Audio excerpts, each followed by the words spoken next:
ബാലകൃഷ്ണന്റെ മകൻ ഇത്തരം പരമനാറി ലോകത്തുണ്ട്. അവന് ഈ രാജ്യം മന്ത്രിയായ നാടാണ്. മലയാളത്തിൽ രണ്ട് പേര് പറഞ്ഞിട്ട് ഒരുപാട് നാളായി. ഗണേശൻ പല പ്രാവശ്യം പറയണമെങ്കിൽ പുണ്യം കിട്ടുന്നു അല്ലേ? ശരിയാണ്. അത് ഏത് ഗണേശനാണ്?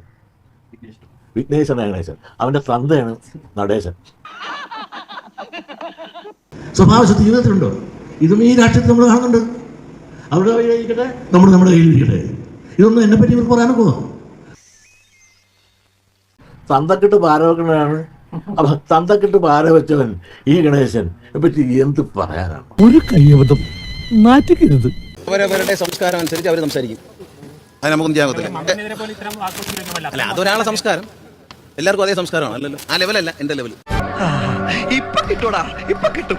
ഇപ്പൊ ഈശി പൂശോടാ. Original ഗണേശനും duplicate ഗണേശനുണ്ട്. ഇത് നടേശനാണ്, ശിവനാണ്.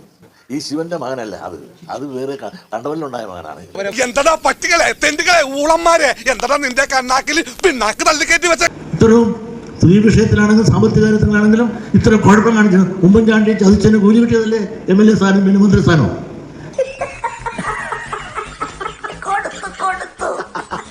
തന്തക്കിട്ടും മകനിട്ട് അമ്മക്കിട്ടും പാര വെച്ച പെങ്ങക്കിട്ടും പാര വെച്ചില്ലേ ഈ ഗണേശൻ?